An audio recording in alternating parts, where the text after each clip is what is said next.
I didn't plan on posting this.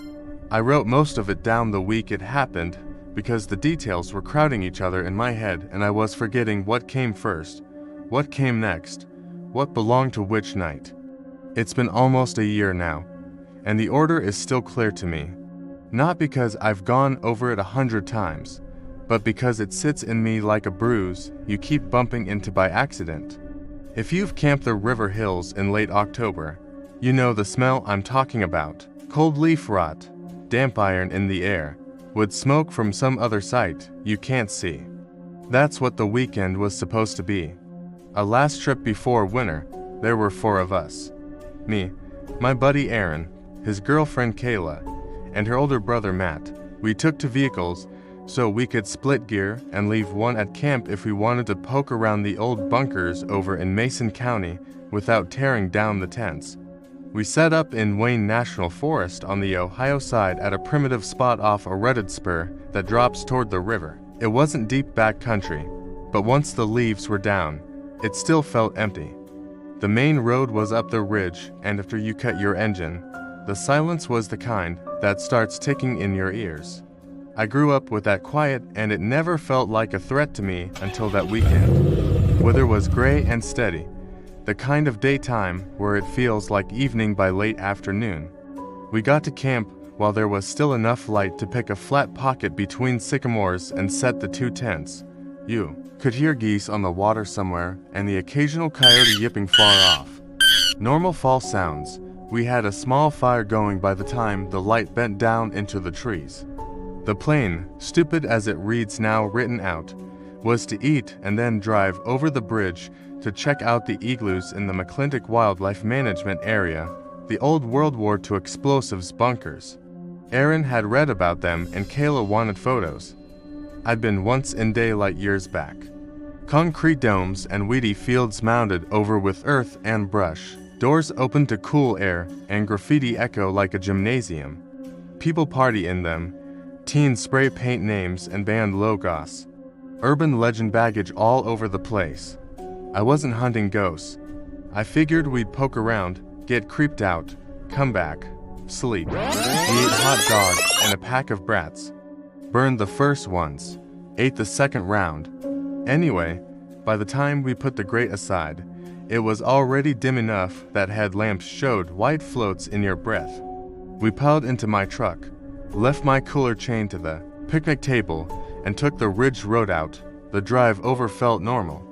Small towns with porch lights, a gas station with a flickering open, then the Ohio River, green, black, and heavy under the bridge. West Virginia on the other side. Flat floodplain first, then low hills. The WMA roads turned to gravel pretty quickly, old BMS and ponds. Fields cut by straight lanes of saplings and cattail. It looks like any abandoned military ground you've ever seen. Uniform, uncomplicated, quiet in the wrong way. We found the first bunker. Easily, you can see their rounded backs from the road when the leaves are down. The one we parked at had the metal door thrown back, and the interior was cool enough that condensation filmed my lips. Footsteps sounded behind you after you stopped walking, the echo rolling back and forth. Kayla did a quick spin with her phone light and laughed at a spray-painted moth with big red eyes on the wall. Classic, she said. Aaron clapped once to hear the slap come back. The air in there tasted like battery acid. We didn't stay long. The second bunker was the one that set my teeth on edge. The door on that one looked newer, the paint less peeled. There were 2 fresh padlocks hanging open, but latched through the like someone was locking up, but didn't finish. No obvious reason for it. Weird, Matt said. He shone his headlamp along the jamb where the metal meets concrete, and there were dull streaks on the edge like something scraped through. On impulse, he knocked on the door, not hard, just a knuckle, rap like you'd give at a friend's place. Something answered, not a knock, more like a short drag from inside. The sound of something light sliding on grit. All 4 of us heard it because all 4 of us stopped breathing at the same time. Kayla whispered, "Did you?" and then didn't finish the sentence because the sound came again. A sliding step, a pause, a faint scratch. I was closest to the opening, and without meaning to, I took one step back and felt gravel settle under my boot. There are a lot of ways to explain noises in an empty structure. Rats, a raccoon, even a person. Maybe a person trying not to be seen. That's what I told myself as my heart hammered. Aaron asked in a normal voice if anyone was inside. He said, "We didn't want trouble. We'd leave. Sorry." Nothing answered in words. The sliding stopped. The new silence pressed the sides of the bunker until the shape of it was all I could hear. The hair on the inside of my elbows lifted. Kayla said she wanted to go. No one disagreed. Back at the truck, I laughed, and I remember how fake it sounded in my own ears. The kind of laugh you throw out to end something. We drove a few more lanes, looked at 2 igloos without getting out, then turned around. When you come out of those straight cuts and back onto the longer gravel, there are ponds on both sides that hold the sky like mirrors. We passed one, passed the other, and I saw a ripple cross the surface like a fish rolling. I thought nothing about it. 10 seconds later, something large and dark stepped through the ragged heads of cattails on the right berm and took 3 long strides into the lane, and I had to brake to keep from hitting it. The beam from the truck washed over it and pinned it there. And for a beat, my brain went blank because the shape didn't match anything I knew. It was as tall as the doorway of the bunkers, thin through the chest, and the head wasn't a head in the way I'm used to naming things. It was a wedge that sloped back, and the first feature I saw were the eyes, red discs that were not glowing on their own like some cartoon, but catching the light and throwing it straight back like road reflectors. The rest of it ate the light instead of reflecting it. It lifted one long arm like it was putting a hand up to block the beam, and I saw struts of bone under tight skin, and something like a claw or hook where a thumb should be. The mouth, if that's what the lower part was a beak or something beak-like that looked wrong on the body underneath. It stepped once to the side, and the top half of it opened. I don't know how else to say it. The shape of it changed from tall and narrow to wide and taller. Wings, not bird wings with a million feathers you want to name. Canvas sheet wings jointed wrong, stretching from shoulder to well past the knee like a kite frame bending. The first downbeat was strong enough to push dust along the gravel. I know this because it hit the hood and came in through the vents and I could taste it. I dropped the truck into gear and we crawled forward around it, and it turned without moving its feet, so it kept facing us, and those red circles never blinked once. No one screamed. We made the tiny human noises you make when your body doesn't know which reaction to pick. Aaron said my name calmly once, like he was in the passenger seat of a driving test trying to remind me about a turn signal. I accelerated. We went past it at walking speed because the lane was narrow and the ditch would swamp a tire. The thing pivoted again and tracked us. With the light in its eyes, it didn't follow. Then we got around the curve and I brought the speed up and we didn't talk until we hit pavement. We crossed the river with all 4 of us staring forward like maybe looking down into the water would be an invitation. Back at camp, the fire was gray and the wind had picked up. We didn't say, "Did you see that?" because there was nothing else we could have seen. We said raccoon and crane in person because we were supposed to say something. The dark doesn't get friendlier because you explain it. We sat too close to the coals and made the wind in the pines into normal wind by saying we were tired and we were going to sleep. I zipped my tent and laid down in my bag and listened to my pulse and then to the little sounds you get on a still night. Mice under leaves, a twig falling, a distant freight horn. Kayla and Aaron had the other tent. Matt slept near me. I asked him if he was awake. He said yes, like it hurt to admit it. And then he said, "Stop." And I realized I'd been going through the same breath again and again, like my body forgot how to do it without keeping score. Sometime after midnight, I woke to a sound I felt in my back first. A short, heavy thump that rolled into the ground. Something had hit near the camp. Another followed it softer. The wind had died to nothing, and without it, the forest felt pinned. I checked my watch out of habit, saw the digits, and immediately forgot them. A slow scrape then, Not far, gravel or bark. I reached for my headlamp and left it off. Light sometimes makes things worse. Kayla whispered my name through the tent wall, and I nearly answered out loud until I heard how close her voice was and realized she was standing just outside the fabric. She wasn't. I knew that before the zipper tooth by tooth started to lift by itself just the smallest bit, then let go and settle. I'd locked it through both poles like I always do. It couldn't slide on its own. I wasn't breathing by choice. I was withholding breath like you hold a cough in church. Matt lifted his head next to me, and the mat rasped once and stopped. A quiet fast tapping circled the tent like fingertips on nylon. It went around twice, and then it stopped at my head and pressed in the way a face presses into a window to see whether anyone is home. I turned the lamp on because the not seeing was killing me, and the beam lit the fabric into a pale dome, and the shape on the other side came into relief. Tall, not hunched, the way you picture an animal up on its hind legs. Standing, the two bulges where the eyes became bright, and the nylon glowed red in perfect circles without any spill. Something slid down the fabric slowly, deliberately, and the tent wall moved with it like plastic on glass. It drew a long line to the seam, and then the pressure withdrew. 10 seconds later, 2 long lines ran the other direction like claws gently parting hair. I said no, and I didn't recognize my own voice. I said it again, and it sounded stronger, like saying a word could put my feet back on the ground. The tapping didn't come back. A single downbeat of air pressed the tent wall in and made it slap back. After that, nothing.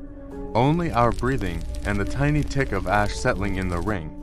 I don't know how long we lay there, but at some point, a barred owl called far off, and the ordinary sound of it was such a relief. I almost cried. We waited until the sky in the east turned to a lighter kind of black, and then we unzipped and walked straight to the truck without talking, each of us stepping where we de-stepped when we were trying not to wake a house at 3 o'clock in the morning. The ground around the tents had scraped patches that weren't there before. Not like boot prints, more like someone took a big rake and combed the top layer in half moons. On the picnic table, there were shallow dents at the edge like something had perched, and the weight had pressed the wood down into a shape it didn't like. We drove to the gas station at the junction and sat under the canopy while the coffee machines chugged and clicked. The old guy behind the counter asked if we were up early to hunt. No one answered him, and to his credit, he stopped trying to chat. We refilled and went back to camp because we didn't want to admit we were thinking about leaving. It felt like quitting at a race you didn't sign up for. The day took the sharp angles off the night. We ate late breakfast and pretended to argue about stupid stuff. It almost worked. But after afternoon, Aaron said he wanted to go back across and see the bunkers in daylight because whatever we saw had to live somewhere and it might be easier to explain with the sun up. I said no in my head, and then I said okay out loud because it was worse to sit and wait. We left Kayla at camp with the excuse of guarding the gear. She didn't correct us. It was after 3 when we took the bridge and the floodplain again. The WMA looked like a public park in October light. Ducks on the ponds. Deer, moving like deer deep in the lanes. We parked at the second bunker, the one with the hanging locks, and I felt fine right up until my boot hit the ground. The stillness there wasn't the same as the other places. I could hear a line hum like you sometimes hear under big power corridors, but there aren't any towers out there.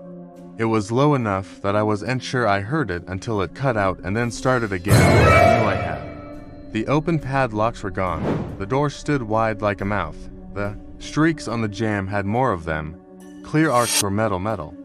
Aaron said my name and pointed at the ground where the gravel met the concrete lip.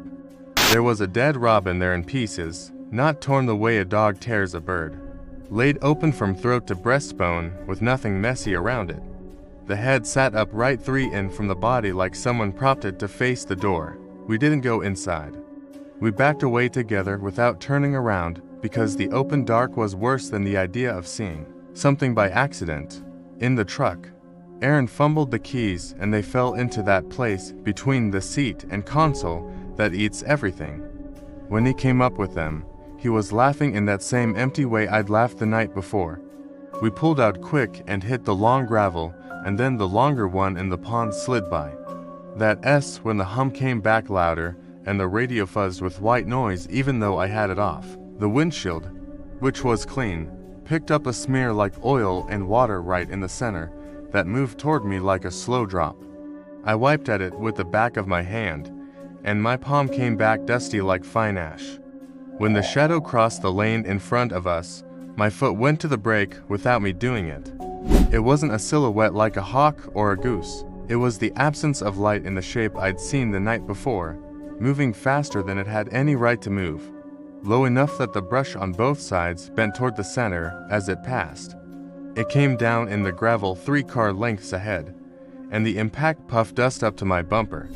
The red reflectors turned in the same motion and hit us exactly, and I heard Aaron say, "Nope," clear as a bell, like he'd been rehearsing that one word all day. I threw it into reverse, cranked the wheel, then back into drive, and the truck shuddered because the transmission hated being treated that way. The thing took 1 step and was keeping pace with us at 20, then 30, and when we hit the end of the lane and the ditch and the embankment that meets the road, it pushed off and cleared it without touching the top. My mouth was open and nothing was coming out, the windshield film darker. I could smell hot metal like an overworked alternator. We hit pavement and I floored it, and the engine went to a note I didn't like. The shadow followed high and then low. And when it came down alongside us, I saw for the first time how much larger it was than the space it took up.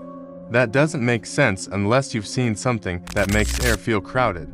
The wing nearest me passed the window, and the glass flexed inward like someone set a palm against it and pressed. I swerved without meaning to and corrected hard. The shoulder was wet and the back tires snaked. There was a sound of claws or hooks on metal, the scraping of metal at the bunkers, but louder. And my roof dented right above my head with a hollow boom that made my teeth hurt. We weren't alone out there. Far down the straight, I saw the reflected lights of another car. And with that stupid human hope, I leaned on the horn and kept it there. The shadow went up, hung, then slanted off toward the fields like it was going to cut us off to turns ahead. I kept the horn alive until we hit the intersection, and the minivan with the soccer sticker braked so hard the back end dipped. I flew past and caught a glimpse of a woman's face with her mouth open like she was yelling. Maybe she was. Maybe she wasn't. The shadow didn't drop again. It moved in parallel with us to fields over like it was waiting for the next blind stretch. When the road tipped toward the bridge, the wind off the river caught us and air filled the truck and washed the ash smell out for a second. I don't know if that mattered to it. It veered once, twice, then went up and was gone against the low ceiling of cloud like it decided to bleed into it instead of fight the crosswind on the bridge. Every truss and cable felt too thin. I had both hands on the wheel hard enough that my fingertips arced. The shaking in my legs didn't stop at the guardrail. It climbed into my throat. When we slid back into Ohio, I didn't slow until the first gas station. We rolled under the lights like a boat to dock. Kayla ran out of the store when she saw our faces. She'd been there the whole time, with a cup of coffee going cold in her hand, because she didn't want to sit at camp alone. Her first words to me were, "Where's the blood?" Not a question you want to hear from someone who's looking straight at you. It took me a second to understand. The hood and windshield were speckled with gray-black dust and streaks like a smear of charcoal. But at the roofline over my door, there were 4 long tracks spaced like fingers rad through wet paint that had cooled into a dull brown. The lines ran to the back window and ended where the cab meets the bed. Above them, dented into the metal, was a shallow V-shape like the start of another set. Kayla touched one of the tracks with the tip of a finger, smelled it, and went white. She didn't tell me what it smelled like. She didn't have to. I could still smell it in my throat. We didn't go back to the site for gear that night. We didn't argue about it. We crowded into a motel room in town that had a carpet meant for men in work boots and a heater that banged every 10 minutes. and we lay on top of the covers without undressing and stared at the ceiling grout while the TV played 3 rooms away. In that shallow sleep you get after shock, I kept thinking I heard tapping in the wall over the headboard. I sat up once and the quiet felt like it was waiting for me to commit to it. I lay back down and watched the red of the motel sign bleed through the curtains and make a square on the floor. When Dawn finally did the thing Dawn does, Kayla was already sitting with her back against the wall and her eyes wet and raw like she'd been crying carefully to avoid sound. At first light, we drove back. I was sure the cooler would be gone, that the tents would be slashed, that the site would look like a hand pulled it through a keyhole. The cooler sat on the picnic table as we'd left it. The tents were unzipped, but not torn. The ring was cold as stone. The only difference was that the gravel, where we deparked in the path around the tents, had those same coned arcs like a rake had drifted the top layer. In the marks here and there were the points where something harder than a boot had pressed. Not deer, not bear, not a person's shoe. Long, narrow, with a side spur that bit deeper at the end of each step. Left, right, left. We worked in silence, rolled tents, threw them into the beds, grabbed the trash. The only sound was gear and gear, zippers, the hollow slam of a tailgate. When we pulled onto the ridge road, I looked in the side mirror and saw the campground table with the chained cooler sitting there like someone else's problem. And for an instant, the chain looked thinner than it should be, as if something had worried at it and smoothed it down. That may have been my eyes and nothing else. I'm telling you everything I saw without trying to sell you on it. There's a statue across the river. If you live there, you know the one I mean. People take photos with it, smile, lean a shoulder against a leg for scale like it's a joke, a local flavor thing. I've done it. I was 20 the first time and drunk and thought being scared of a story was proof you didn't have the right kind of brain. The 4 of us didn't drive past that corner. We took the long way around, and when we crossed the bridge again, the wind was up and the river was all that metallic green that looks like muscle. I drove with my shoulders up by my ears without meaning to. At the first turn past the water, the trees closed over the road and the sky disappeared in a way that felt like someone setting a lid on something. We made it home by early afternoon. We didn't talk in the group chat for 3 days. When we did, it was short work. Sorry. Busy. My phone was acting up. I'll upload pics later. We never did upload anything. After a week, Kayla texted me a photo of her forearm. They were 4 long bruises in a line that curved toward her elbow from her wrist. She said she woke up with it and didn't remember hitting anything. She didn't ask me what I thought. I didn't ask her to measure the span from the outer mark to the inner. I didn't ask because I didn't want a number I'd have to carry around. If you need a name for what stepped out of those reeds, I know the name people use. I grew up hearing it. I'm not trying to convince you.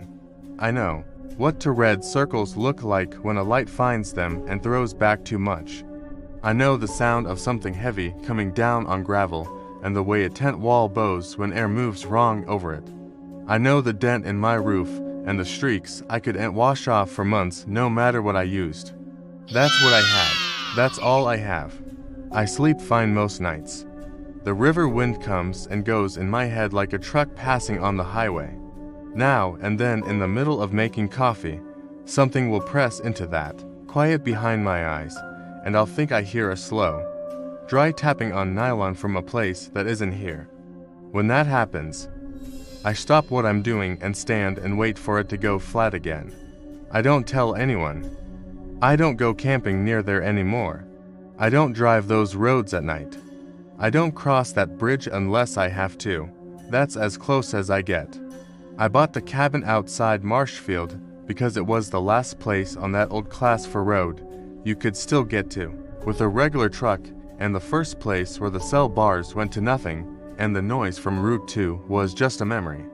It sat above a shallow ravine cut by a cold brook that ran 9 months of the year, with a sugar bush climbing the hill behind, and an old stone wall zigzagging through the maples like a sentence you could almost read if you knew the farmer's hand that wrote it.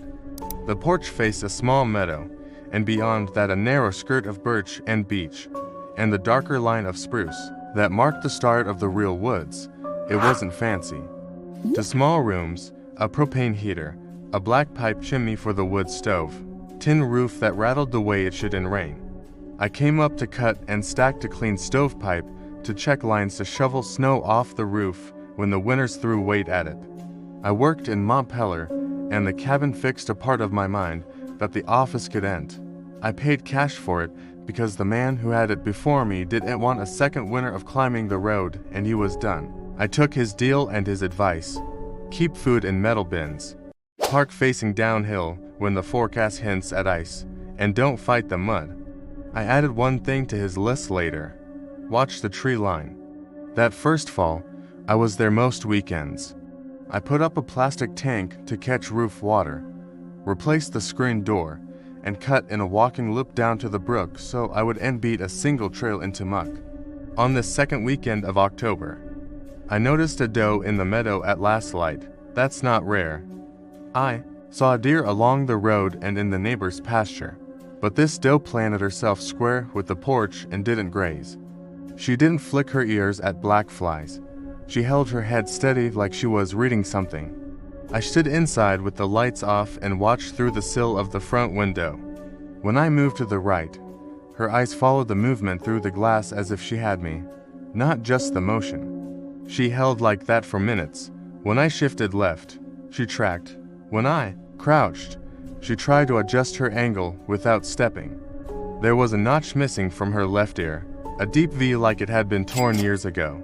When the light failed and the meadow closed to gray, she turned not to go back to the gap in the stone wall where the deer usually step, but toward the corner of the cabin, as if she wanted to see the side windows. Too, I told myself she was curious. I'd heard people say deer get used to houses and people, and some even come close for gardens. This wasn't a garden, and I didn't put out salt or scraps, but I was new to the place, and maybe the last owner had. I let the theory sit until morning, then checked for prints. The ground was damp, and the grass laid flat where she'd stood, but where I expected a mess of oval slots. They were only to clear sets, a pair of hind legs set to wide for a normal stance and tracked along the edge of the deck, and then nothing. The dew was heavy. Any step would have brushed it. I found a rub line on a young maple along the wall where bucks work off velvet and claim, but no buck had been in that meadow the night before. It was a hole in a pattern. I couldn't explain it, so I left it alone. That winter, I only saw her once at a distance near the big posted sign on the next property. She stood on the rise and watched until the snow started again, then dropped back into the cut. In March, when the sugar line sagged under late ice, I was in the sugar bush with a friend's nephew tightening drops and pulling taps, and we found hair caught under a length of lateral line. Long white guard hairs like you'd pluck off a winter coat. That happens. You get deer pushing through and moose, too, if they come low. But the hair was at chest height, and the line had been eased under it, as if something had passed first, and the line had been moved to fit, not the other way around. We shrugged, put in a new hook, and moved on. Spring brought bear sign, claw marks on the beach. A feeder at a neighbor's place ripped off its hook because he forgot to take it down early. The doe came again that June. She didn't linger. She stepped out, looked at the cabin in full daylight, and slipped away. The notch in her left ear was easy to see. I started to call her the deer that watched. It wasn't imaginative, but it was accurate. And accuracy mattered because there were other deer, and they didn't behave like this. When I ate supper by the window, I started turning off the inside lights to kill the mirror on the glass. It made no sense to invite that feeling.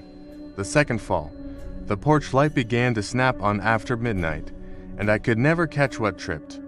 I did go to the window and see only the white boards and the dull silver of the water tank. I put up a trail camera on the spruce that stood at the corner of the meadow facing the cabin and the sweep of grass and another pointing down the steps to the brook path. The cards filled with wind and crows and me. I got a fisher trotting like it had an appointment. I got an owl, dropping into the grass and rising with a vole wriggling. I never got her. 3 times I got a burst of 10 white frames like the camera had lost its mind or had been stared into with a mirror and the sun. The first to burst were at 1 o'clock in the morning, 2 nights apart, and the third was at dawn when I was still in the loft. In each sequence, the timestamps were smooth and nothing else changed in the settings. Just those bright blanks like a flinch. When you say these things out loud, they start to sound like stories you've heard and think you don't believe. In person, they are smaller and you talk yourself down. There are explanations. Maybe the porch light sensor was going. Maybe the camera hit due. Maybe I was making more of the dough than she deserved because I had given her a name and that stupid notch made it easy to know her. But your body believes before your head does. My shoulders went stiff when the sensor clicked. I started carrying a flashlight with a focus beam. I kept the axe in the wood box and the rifle unloaded but nearby. I didn't need it for her. It was for the thought of a person, because sometimes that's what you fear in the woods where you re alone. I checked the lock on the door twice before bed even though it was a hasp I could break with a boot. I thought about replacing it and then didn't because it felt like a dare. The October morning I saw her walk on 2 legs was the kind of morning where sound doesn't carry. The fog was down and moving in a slow way across the meadow that made the grass look like it was breathing. The cabin smelled like last night's wood smoke and coffee grounds damp in the trash. I stepped out to knock ash from the chimney cap with the hook I keep hung by the frame. I was barefoot because the porch boards don't hold cold like the ground. The fog made the air bead on my forearms. When I looked up from the cap, I saw her at the edge of the birch line. She stood half a body into the open, the dark of her eyes clear even in that light. I expected the same compliance. She would hold, then turn. Instead, she took a step forward without the head. Bob Deer make one fluid lift and set and then another. And as she advanced, the front legs didn't work. They didn't touch. They hung and tucked. And what she moved on were her hinds placed heel to toe in a way I've only ever seen in people. I didn't call out. I didn't move. I let my hands drop and the hook knock once against the cap and then hang useless. Her ears turned flat and then forward, listening, but her eyes stayed on mine. The distance was 30 yards, maybe less. Her breath didn't plume. The fog made a wet line at the tips of her guard hairs. She didn't bow or stamp or blow like a deer that's nervous. She was not testing wind. She was not struggling. She stood up the way a man stands up from a crouch when he decides he is going to speak. And she walked like that for 4 or 5 clean steps. Each one quiet, each one placed, until she reached the darker strip where the grass gives to moss near the brook path and the fog lay thicker. And then she was gone, not gone like she ran. Gone like the line of her neck and back was erased. And when I took the 4 strides it took to reach the edge and look down, there was nothing. The moss didn't show a bruise. The grass behind where she came from had no trail beating it. The only marks were my own on the porch and the drip off the cap. I looked for the rest of that day, because you can't unsee it and you want the trick exposed. I took the path down to the brook. I walked the wall. I checked the far fence where the neighbor's line runs by the posted sign and comes back. I found scat and tracks from other deer. I found a place where something had bedded on the edge of the spruce stand, a dry form pressed into last year's needles. And in that bowl, I found a single hair as white as thread, white as the belly on a snowshoe hare, and longer than any hair I've plucked off a hide. I put it in my pocket and kept it until spring, the way people keep nails they find on their own drive, until their tire goes flat and they can match the cause. That hair never matched anything else I saw, and after a while, I threw it out because holding onto it made me feel foolish. After that morning, something changed that I could measure. I started to catch smudges on the glass on the high panes of the front window. Not the greasy nose prints you get at dog height, but faint long streaks at a level you'd get if you ran your wrists along the glass and let your fingers touch once. I kept a rag under the sink for it. I replaced the bulb in the porch light, then replaced the sensor, and it still clicked on when fog gathered thick in the hollow. The trail camera, which had been reliable, started throwing that same white sequence when the fog was low, like it didn't like to look into it. I moved it and added another and borrowed a third. And there were nights where all three would blink at the same minute and then work fine on either side. When I told my neighbor Lyle about it over coffee at his kitchen table, he shrugged without smiling the way he does when he listens and isn't ready to say where he stands. He's 60, grew up less than 10 miles from the cabin, and has a face that remembers every winter he's plowed. When he spoke, he kept it simple. You got a thing likes you, he said. Or likes what you built. Deer will do that. They lines post up and act like a stump all day if they think you ain't seen them. But that moving, you say, he shook his head. I don't like it. I brought him up the following week. We walked the ravine in daylight with a little marker tape in our pockets so we wouldn't get turned around in the fog if it laid in again. We found old logging roads and a stone foundation with the old square nails still scattered near a wall. We found a flat rock with a crust of lichen that had been scraped clean in two long lines as if something sharp had been dragged across it and then wiped. We found prints we could read and prints we couldn't. I don't say that to be dramatic. I mean, there were hooves where hooves should be, and then there were pairs of oval slots that weren't paired, staggered in a walking pace with a distance between strides, like what I'd make if I were trying to keep my feet close to one line. The ground admitted what it wanted and erased the rest. That day was hot for October, and there was no fog, and nothing else came of it except that Lyle, who doesn't spook easy, asked me if I had my phone. And when I said no, because there was no service and I didn't see the point, he said, bring it anyway, because sometimes the point is the clock. The third fall, I stopped sleeping through the night up there. I bed down and tried to let the stove tick and the owls call and the brook moves settle me. And it would work until the point where the light wants to come and isn't here yet. And I'd wake with the feeling that I had gotten up and moved and come back and I couldn't account for the minutes that had passed. Once I woke with the rag from under the sink in my hand, and I hadn't left a light on or put on shoes. Another time I woke and smelled wet hair and leaves and a bright iron smell like blood the way it smells when it's on your fingers. And there was nothing in the cabin that could have made that odor. I cleaned the traps, checked the bins, opened the windows, and nothing came of it. I tracked mud into the cabin one morning from the porch and didn't remember going outside. I told myself I had because with a coffee can for a chimney ash.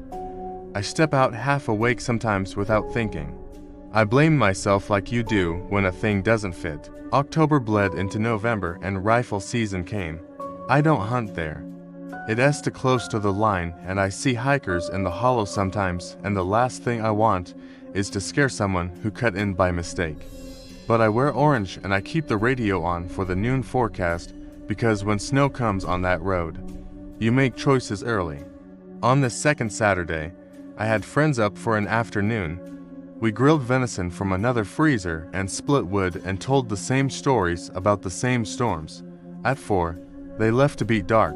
I stayed because to darks for me was the whole point.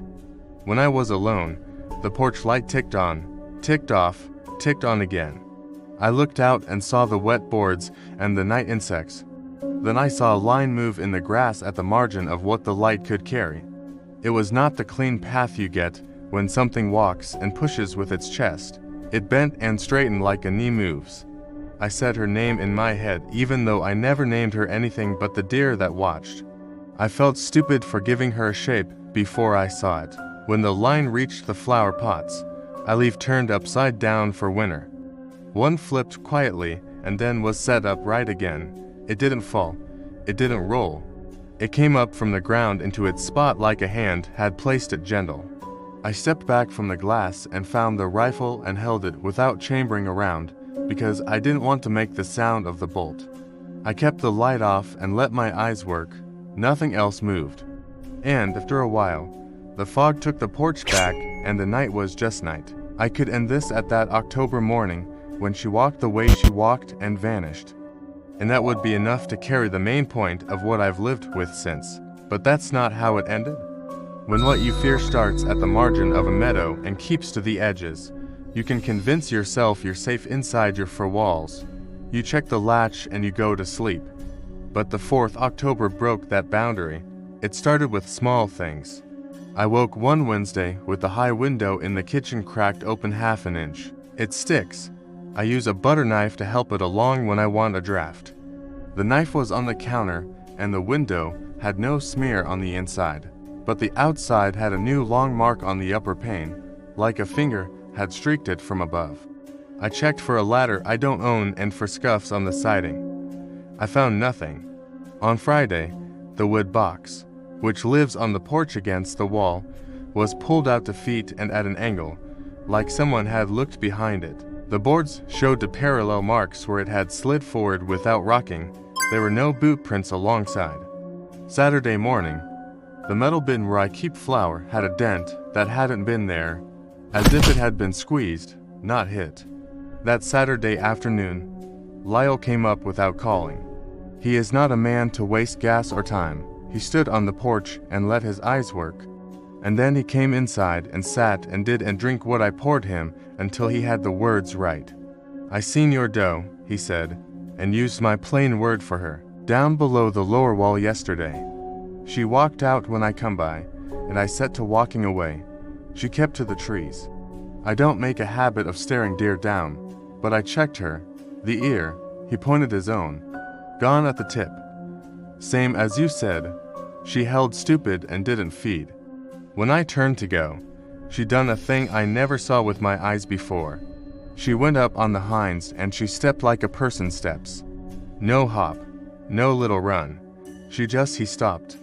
He set the cup down like the table might move. I ain't going back down in your hollow with you, not in fog." We went that very day because he said that, and then looked at me to say with his face that if I was going to drag him anyway, do it before he changed his mind. We went with radios, even though they'd be chatter to each other at that range and nothing else. We went with orange and headlamps because fog falls early and fast in that cut. We started at the brook and worked upstream to the place where the bank rises, and there's a blowdown that's been there since before I owned the cabin. The air held that wet iron smell again. When I pointed it out, Lyle said yes without turning his head to breathe it on purpose. "Something dead," he said. "We looked. We found no carcass. We found bones, all right, but they were clean. Deer femurs craned up in the roots of a cedar. A coyote skull tucked under a rock ledge. A line of ribs from something small hung on a branch the way kids hang fish bones when they are proud of being wasteful. I wanted a person to blame for that because that would be a direct line from cause to effect. But there were no beer cans, no fires, no soft places in the ground where you could imagine a pair of boots standing for any time. We moved careful. We marked the spots we cut off from so that we didn't circle over ourselves. When the light started its early fade, we turned back and that's when it started. I heard the first step the way you hear the shift of a weight on a new porch board when you've lived with it. It wasn't large, it wasn't a crack, it was a precise set and a little lift that comes after. It was behind us and off to the left at the line of the wall. I put my hand up and Lyle stopped. He heard it, too. Then it came again to the right like a step placed in answer. That can be a person shadowing you in the woods, and that's not a superstition. That's a thing that happens and is in the news when it goes bad. I reached for the radio, and then didn't bother because we were 6 strides apart. We moved to the nearest big tree and put it to our back so that we could take what came in front. She came then to prove that words are small. She was a darker cut within the fog first, and then she was a shape at the margin of the headlamp's reach that decided that the light didn't concern her. She stepped into it and through it until the edge of the beam was against her chest, and the rest of her was the animal I'd known from the first night except for the plain wrongness of the way she held herself and the stillness in her head. She rose on her hinds and made a walking man's approach, deliberate and balanced. The hooves didn't scuff leaves. She put each down gentle and sure and used them like feet with the toes long and clever inside. Her front legs were tucked and folded up tight against the chest. And I tell you what I saw, because if I don't say it, then I didn't say what had to be said. The joints on those for legs bent longer than they should, like there was more in them than bone. And when she let them out once in the test, the hoof didn't touch ground, but hovered and curled like there could be a hand at the end of it if you slid the glove back. We held. I lifted the rifle. Lyle said my name once, not soft and not loud. The deer, or the thing that wore her as if she were its coat, watched the barrel and then looked up past it and held my eyes. I do not put feelings on that look, because feelings are your business and not facts. The fact is, she took 2 more steps, stopped, and let her mouth open and close twice without making sound, like she was fitting her jaw to a word she didn't need the air for. Then something struck the head of my lamp, not hard enough to break it, but enough to shake the beam. And there were 2 more steps that came from the right and behind, and a wet brush against my pant leg as if a ribbon of fog had weight. I swung the gun, and the beam, and the horn of the blowdown scraped the back of my knuckles. Lyle said, "Back," and we did. 1 pace, then another, keeping the tree to our spine and not letting the light go off her chest. She led us, that's how it felt. She didn't rush. She ate the space between us and the wall by standing still and letting the fog do work for her. The smell of wet hair and pennies and old leaves grew until it was so large I thought I had it inside my mouth. When we cleared the wall, we didn't run yet, because running in that kind of light is a good way to break an ankle or put your eye into a branch. We walked fast with the gun at low ready and the lamp spilling and the fog bright and dumb around the beams. She kept to our right and piggybacked our pace, always where the beam met the limit of its throw, never closer unless we fumbled a step. Once I heard claws on bark, a fast climb, and I flashed the lamp up, and the white of the birch scrolled by, and something dark shot down the other side like a rope. We lost her at the big white pine stump near the split in the trail, because the fog was thick there with the brook below, and a cold lay in it that you could feel on your wrists. That's where she moved. She came in not to my right, but straight, rode the beam and stepped through it, and the eyes were wrong against the light, not reflecting like a deer's, but flat and, taking it like the lens of a camera. I learned what fear was to aim. It makes you think of the reasons not to shoot, and those reasons pile up at top your trigger finger like a weight you can't lift. I didn't shoot. I don't know if the shot would have done anything except make a sound we'd have to live with. We hit the porch without agreeing that we'd go for it. We both made the same call, and a call like that just means you have the same kind of chicken in your bones. I kept the lamp steady. Lyle worked the latch and I shouldered the door. We got inside and set the bar I'd made for storms, and we stood there with our boots on the good rug and listened. The smell came through the walls. The porch light ticked on, ticked off, ticked on again. Something leaned into the glass and let weight travel through the pane and into the frame and into the wall studs. It is not a house's job to keep that kind of weight out.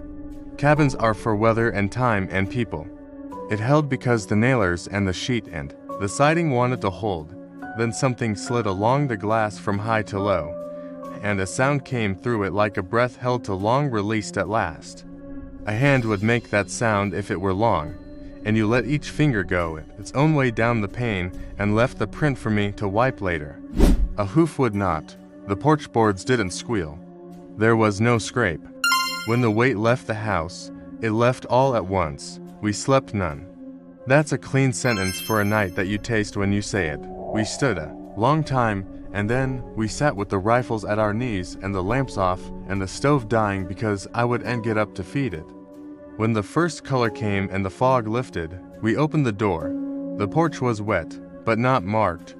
The grass was beaded with dew, and the beads were all intact as far as I saw except for a single path of dry between the steps and the edge of the meadow like a sash had been drawn across the wet. It ran 5 feet and then stopped in the middle of the open, as if whoever had walked there decided to rise and go. The flower pots were as we'd left them. The wood box was against the wall, on the higher pane of the window.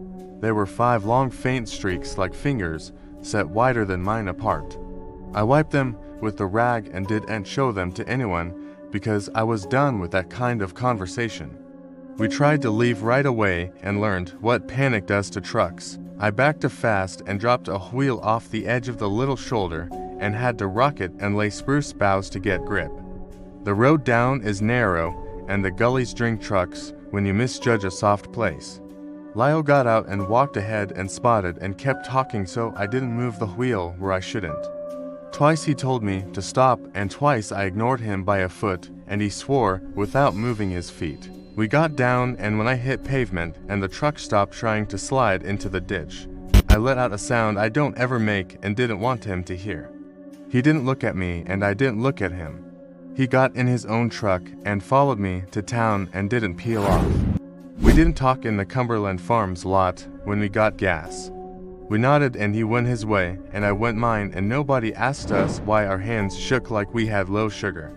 After that night, I changed how I used the place. I put in better locks because I had to do a thing with my hands. I stopped sleeping there in October unless someone else was with me. And even then, I watched the windows more than the stove. I kept the trail cameras up longer than I needed to and brought fresh batteries every weekend because the cold eats them and the cabin eats them worse. The cameras didn't catch her anymore. The white blank sequences came at odd hours and in no pattern I could draw. I still saw her some years when the fog laid low on a late afternoon. I'd be splitting kindling or closing up the tank for the season. And I'd lift my head with a feeling I didn't summon. And I'd see the notch in her ear at the line of the spruce and the birch. And she'd hold while I counted to 10. And then she'd go sideways into the trees without breaking a twig. Some years I didn't see her at all. But those were the years the porch light ticked without anything to walk under. And the rag under the sink got more use. I kept telling myself that a person who wakes in the night and wipes a window is making the problem worse by naming it too much. But I did it anyway. In the 5th fall, I thought about selling the place. I put it down and took it back up.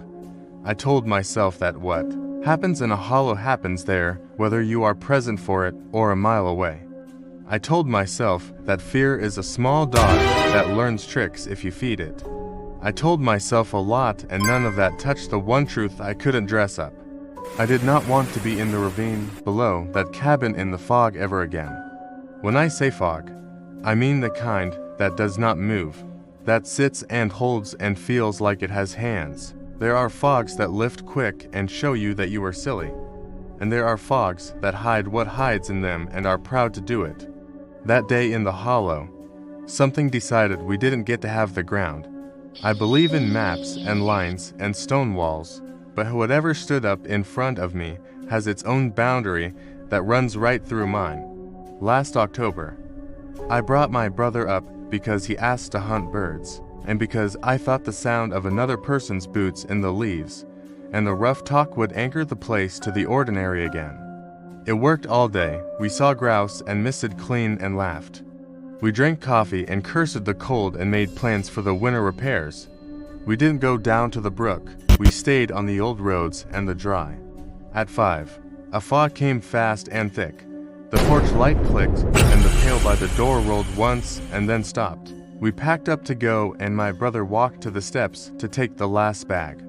And I was behind him and I was looking not at the yard, but at the reflection in the glass, because that's what the dark makes you do. And I saw behind our shoulders a long narrow white shape at the height of a chest pass by the window like it was inside already. I turned and the room was empty and my brother said my name and the bag slid forward out of his hand and off the step and set itself down without the thump it should have made. We didn't pick it up. We didn't speak. We locked the door and left, and fog followed the truck down the first half-mile of road like a low, white dog before it fell back where it lives. People have asked me if I have pictures, and I tell them I don't because I don't. I had cameras up for 3 years, and the only thing they gave me were blank frames and more questions. If you want a video to explain a thing that doesn't want to be explained, you will stay up late watching a lot of nothing. If you want belief, you can have mine without proof and you can keep it. I have no story that ends with me laying down rules to keep you safe, because if rules worked, I would have put them on the door with a marker and slept easy. I don't have a tidy end. I have a house I still own and a hollow I do not go into. I have a doe with a notch in her ear that sometimes stands up like a man and looks through glass like glass is nothing and remembers me the way I remember her. And I have a promise I keep because it was made for me when I backed off that wall with a man who has plowed more bad nights than I've seen. And we kept our feet because the ground decided not to tilt. I won't go down in that spot again, not in fog, not in October, not with company, not alone. I retired from emergency medicine last spring after 32 years in the county. I still keep a jump bag in my trunk, gloves, trauma shears, a headlamp, a tourniquet, gauze, a pocket mask. Old habits don't go anywhere just because you hand in a badge in your last set of scrubs. I tell you that so you'll understand. I don't panic and I don't embellish. I've seen what happens to the human body when steel folds and glass breaks. I know the smell of coolant and burnt brake pads. I know how a person looks when they're still in there versus when they're not. This happened on an October night a few days ago on a two-lane I've driven a dozen times to cut across the hills between towns. It's the kind of road with a white church at one end and a diner at the other, posted at 45. No shoulder. Maples crowding close. It was just after 9. The fog was that early fall kind that collects in low spots and then slides without warning. Clear 1 second, the world narrowed to a tunnel the next. My radio was low, coffee in a stainless tumbler, a stack of quilts in the back seat because I was bringing them to my sister. 2 miles past the quarry, the road bends left around a ravine. There's an old guardrail and a creek below, more a drainage than a creek. Rank with leaves this time of year. I know the spot. The grade tightens right after the bend, and if you're not paying attention, you drift into the opposite lane. I eased down to 30 and tapped the defrost. That's when I saw the hazard flash. One slow amber blink cutting through the fog up ahead. The rest of the world looked poured out of chalk, but that blink had color and timing. Then, as I crept forward, the beam of my headlights caught the shape. A car on its roof, halfway off the pavement, the rear end hung on the lip of the ditch, the nose down toward the creek. The undercarriage was exposed, wheels still, one tire shredded to ribbon. The back hatch had popped, and something soft spilled out of it like laundry. Maybe a blanket or a bag. Steam drifted in a low white drift around it. A person stood in the road beside the overturned car, waving both arms over their head. I went to neutral, hazard on. I pulled onto the thin gravel edge where the ground dips and the grass gets fat with runoff, set the brake, and clicked on my headlamp. "Hey," I shouted as I opened my door. "Are you hurt? Don't move your neck." They kept waving, not panicked, steady. Their silhouette looked wrong, coat too thin for the cold, and the legs didn't look bent the way legs look when someone's been thrown or crawled up right after a hit, just straight like a mannequin's. When I got closer, I could see it was a woman, late 30s, maybe, hair stuck to the side of her face. Her mouth moved, but I could hear her over the hiss from the car and the wet ticking of metal cooling. I used my doctor voice, the one that cuts through noise. "I'm here to help." Hold still, up close. I smelled antifreeze and damp leaves. The passenger window had spidered and fallen inward. The airbag had blown and now lay collapsed like a deflated throat. The interior light was on. My headlamp caught the silver of a child's car seat and the corner of a paperback. The license plate style was old, not antique old, just a few designs back. I stepped to the woman first, hands up to show I wasn't going to grab her. "Where do you hurt?" "Please," she said in this thin, flat voice that sounded like someone speaking in a big empty room. "Help us, please." "Okay," I said. "How many are in the car?" "Anyone trapped?" She didn't answer. She kept looking past me at the bend like she was watching for something else to come. I backed toward the overhang of the car and crouched.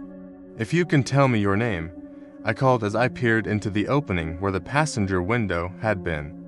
There was someone inside, a man upside down in the driver's seat. Seat belt locked, face turned toward the roof. He had blood in his hairline. I could see the slow lift of his chest. Alive, his eyes fluttered when my light hit him. I switched to my low beam from habit.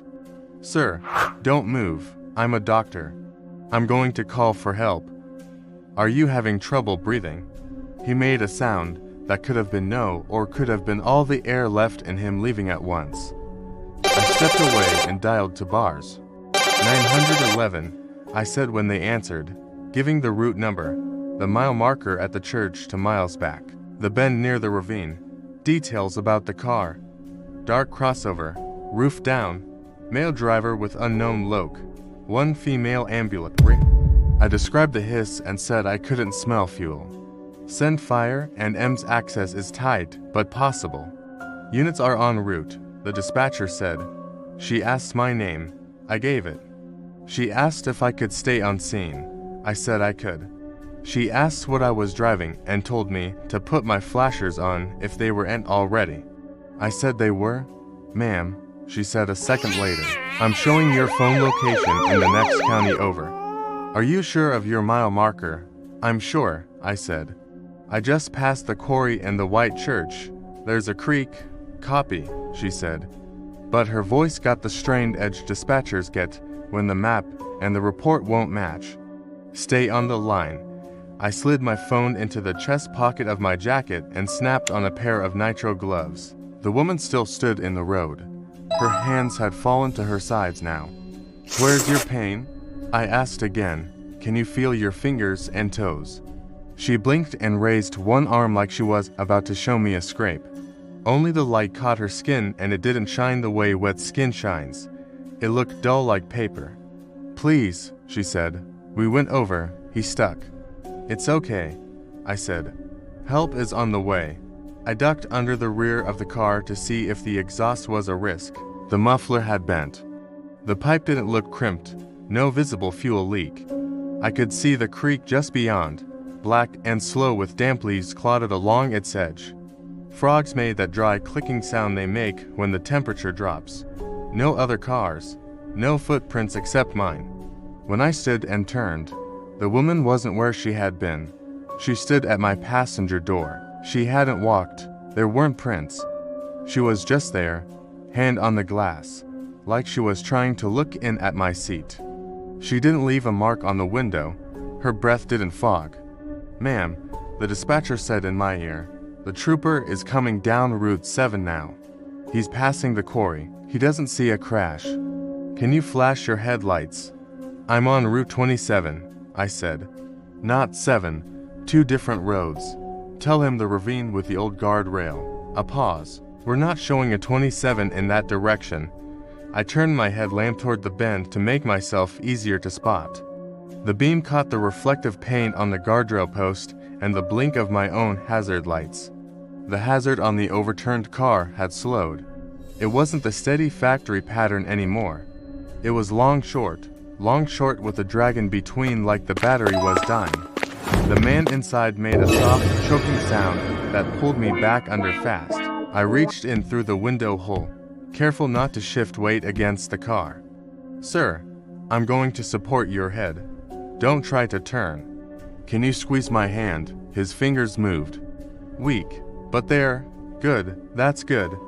Can you tell me your name? He made a syllable. It could have been H. His lips were pale. There was blood in his ear. I slid the fingers to his cureteed. Faint, but present. Rescue is coming, I said. Even though the road beyond the bend was still empty and wet, and there was nowhere to put a truck and no sound but that distant frog clicking and the dry tick of the car cooling, my left knee started to ache from the angle. My gloves made a faint squeak on the plastic of the collapsed airbag. The smell changed and got colder, not the sweet hot of antifreeze anymore. A flat mineral cold like wet stone. Mum, said the dispatcher, you said you're at a creek. Do you see a sign for cold water? Cold water wasn't the name of anything I knew out there? I don't see any signs, I said. It's fogged in. Another pause. Okay, stay with me. Can you tell me the make of the car again? I looked at the steering wheel badge. Only it wasn't the badge I'd seen a minute ago. The logo was older. I recognized it only because you learn to recognize them in the when you do paperwork and have to put make and model on the incident report. The interior wasn't right either. The climate controls were sliders, not a touch screen. The fabric was that coarse stuff that pills with age. The child seat wasn't the one I'd seen. It was an older style, faded, the branding tag sun-bleached white. I drew my hand back, not fast because you don't move fast under a car. Ma'am, the dispatcher said again, gray in my ear. Stand by, I said. Something brushed my elbow. Not metal, not fabric, cold, the kind of cold that bites through a glove. I jerked and bumped my head on the frame. My headlamp shook and the beam swung across the man's face. His eyes were open and looking straight ahead at me. He was conscious now. He was trying to speak. His lips moved and no sound came. And then he made a rushing grunt, like a person who has had the wind knocked out, and drew a long breath that whistled at the end.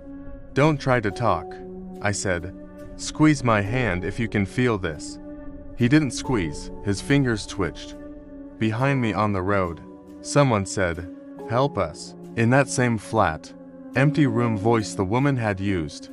Only there were more of them now. I didn't turn right away. Training drills into you what needs your eyes and what doesn't. I held the man's head, kept his airway aligned as best I could in that position, took inventory, breath present, pulse faint, pupils responsive. I listened for the siren I knew I should have been hearing by now if a trooper truly was at the quarry, and I heard nothing but that low steam in the frogs and the soft wet sound of leaves settling in water. Please, said a second voice, please help us. I turned my head. There on the road were three figures spaced like fence posts along the center line. The woman in the thin coat, a man in a windbreaker, a smaller figure, teenager maybe, hair to their jawline, standing with arms hugged around themselves like people do when they retrying to keep what's inside from spilling out. None of them looked injured. None of them moved except their mouths and their hands when they raised them to wave. They didn't mist in the cold. The fog passed right through them. Behind them, the hazard light blinked long, short, and the timing for all three turned in unison like cheap clocks set to the same channel. Where's the child's seat? I asked because the question pushed itself out of me sideways.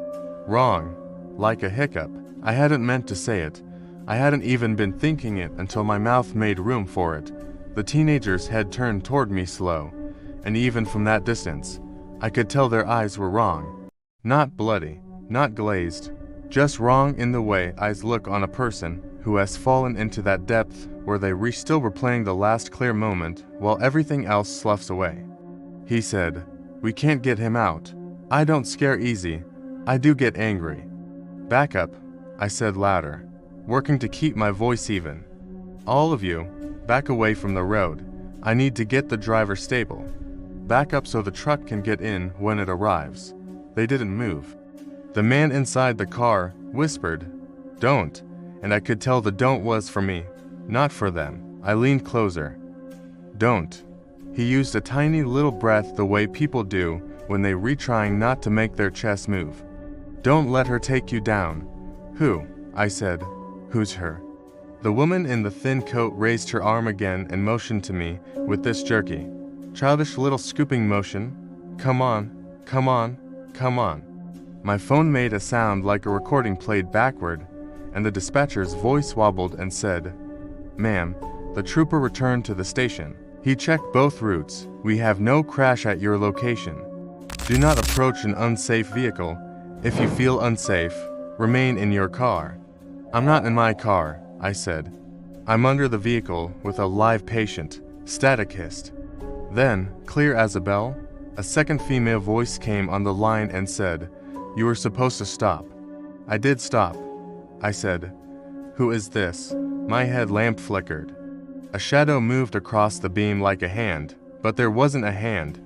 Behind me, something tapped the trunk of my car.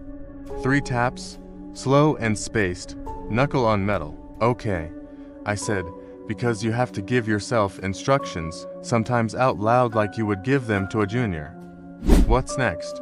What's the next safe move? We're going to try to release the belt. The upside-down man's eyes went huge. He shook his head minutely, then stopped and made a noise. Pain or warning? I couldn't tell. I reached for my trauma shears anyway and slid them under the belt. If I timed it with his breath, I could make the cut without jostling him. There's risk doing that with the car on its roof, but there's risk leaving a belt locked and letting it compress vessels. I cut. The belt parted with a dry little crackle and his body settled half an inch deeper into the collapsed foam. I braced his head in my palm. I've got you. Please, the woman said behind me. Please help us. We went over on the bend. There were more voices now. Far off and then close. Echo against fog. Some sounded like they were down in the ditch. One sounded right at my ear. A child's voice saying, "Mom says to hurry." My phone died. Not a fade to 1% and then out. Dead. The head lamp dimmed. I smelled water where there hadn't been any. The sharp iron wet of creek water that's been sitting under leaves. And the ground at my knees went from cool to cold to bone cold. The man inside tried to grab my sleeve. His hand slid off my glove. Okay, I said out loud to him. As much for me. Okay, we're going to pivot you when I say. I tested the way he'd give. He wouldn't. The roof had collapsed enough that his shoulder was pinned. I would need a bar. I would need another set of hands. I would need 30 seconds of time where the world stayed where it was instead of shifting gray. Tap, tap, tap the trunk of my car again. I turned my head a fraction. The woman stood there with her palm on my trunk lid. She hadn't walked. She hadn't crossed the distance. She was just there. Her hand didn't press down on the metal. It hovered like paint. And when she lifted it, there was no smear, no oil. She looked over her shoulder at the bend and then back at me like she was waiting for someone else to arrive. You need to move now, the upside-down man said. The words came out whole. His breath frosted my glove. She wants you down. The creek made a different sound, not frogs, not leaves. The sound of something big shifting in slow water. The car creaked at its resting point like weight had crawled onto it. My lamp flickered again and steadied. I got small then. Tucked arms, tucked legs, slid out the way I had come, carefully. No sudden push that would rock the frame. Gloves snapped off and went in my pocket. I stood and the world stepped one notch closer to me all at once like a row of theater seats folding up. The three figures in the road were closer than they had any right to be in the time I'd taken. The teenager stood nearest. He didn't look like a teenager up close. He looked like every face you've ever seen the second the worst thing happens to them. He lifted his hand. There was no palm, not really. Just the idea of one in fog. Please, he said. Help? The woman's mouth opened. Her face didn't change. She didn't blink, she said. We have to get him out. And the way she said it, flat, exact, like something memorized so tight it became a tunnel, put ice in the marrow of my arms. I wish I could tell you I did something brave. I didn't. What I did was run for my car. I kept my body angled, not giving them my back because every cell in me screamed not to let them behind me. Gravel slipped under my shoes. I got to my door and yanked it open. The overhead light came on and made a yellow cone that looked solid enough to stand inside. I got in and slammed, and the sound of the door closing was the first real sound I'd heard since the hiss. I locked the doors. Keys were in the cup holder. I grabbed them and the engine caught on the second turn. The radio screamed static. I shut it off. The woman's face was at my window. I don't mean her nose pressed to the glass and breath fogging the pane. I mean her face was there as if there had never been glass. Like a reflection that doesn't match you. She didn't blink. She didn't breathe. Her mouth made that flat memorized shape and said, "He's still breathing." And when she did, cold poured through the cabin like someone had opened a walk-in. I dropped the shifter to drive, rolled, and the tires spun on the wet leaves before they caught. I barely missed the rear end of the overturned car. I threaded past it, mirrors inches from dead metal, and the world beyond my beams looked empty. I hit the bend, and the gray tried to throw me left toward the low rail and the black mouth of the creek, but my hands know that fight. The steering wheel shuddered, the rear end fishtailed, and I brought it back. The fog on the other side of the bend swallowed my view. In that fog, something ran beside me. I didn't see legs. I didn't see a body. I saw the shape in my side window move faster than a person can move, right at the edge of the glass, keeping pace. And I heard that flat voice at my ear again saying, "You were supposed to stop." And I said out loud to the empty car, "I did." And then louder, "I did."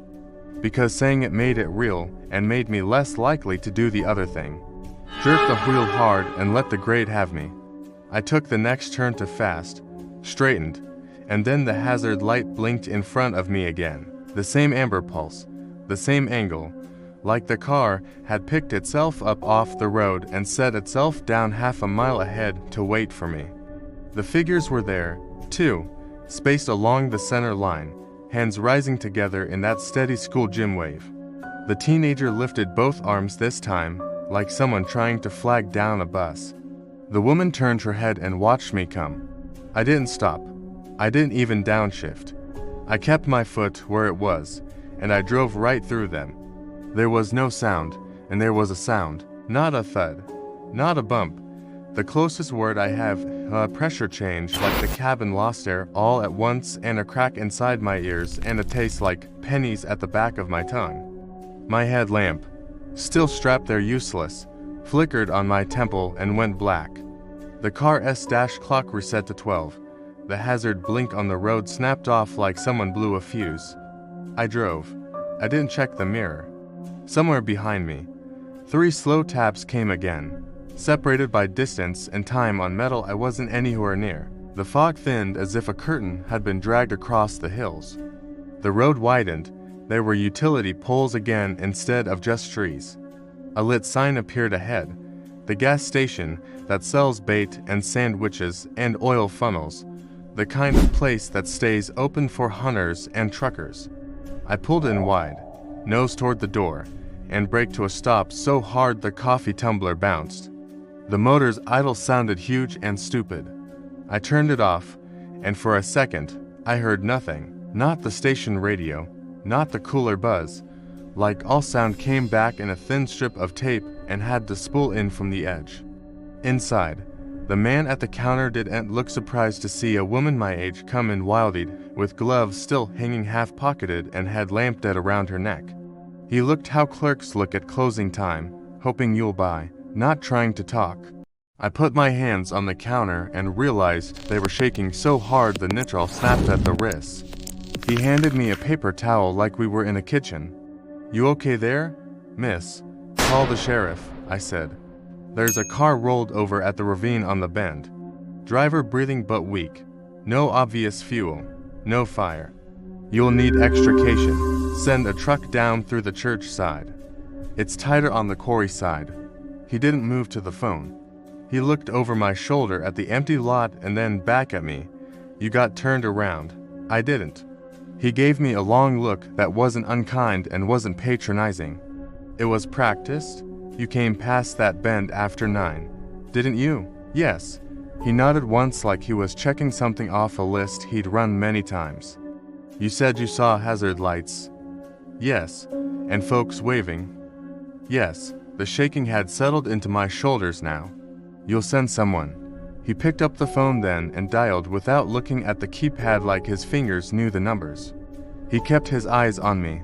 "Trooper, we'll be here in 5. He'll drive you back if you want, but there'll be nothing there." He said it like it wasn't cruelty, like it was a recorded line. In the back, a cooler motor kicked on. The radio behind the cigarettes played a song I hadn't heard in 20 years and cut out mid-syllable. "Nothing there," I repeated. My voice sounded like the woman's head out on the road, flat and memorized. He cut off the receiver and said to me, "Every October, same corner. Folks swear up and down. We go look. Never nothing there but wet leaves in a cold spot. Sheriff's daddy went out there in '85 and his daddy before him. There was an accident back then, 3 dead, woman and 2 kids. Man made it as far as the hospital. I stared at him until the words made meaning. What year? He shrugged with one shoulder. Years go by. It's always the same week. I talked to the driver. I said I cut his belt. He put the phone to his ear again. Yes, Carl. She's here? Huh? Same bend. Then to me. You sit down. You want water. Your face is white. Trooper came. He looked 20 and 50 at once in the way small town troopers do. He took my name and I gave it. He didn't blink when I said I used to be in a dock. He offered to drive me back to the bend. I said yes. He had that careful way about him, like he didn't want to spook a horse. We went out into the lot. The fog had climbed into the pines on the hill like cotton and briars. I got into the passenger seat of his cruiser and found myself clutching my keys like a talisman. Without remembering picking them up, he drove slow with his bar dark.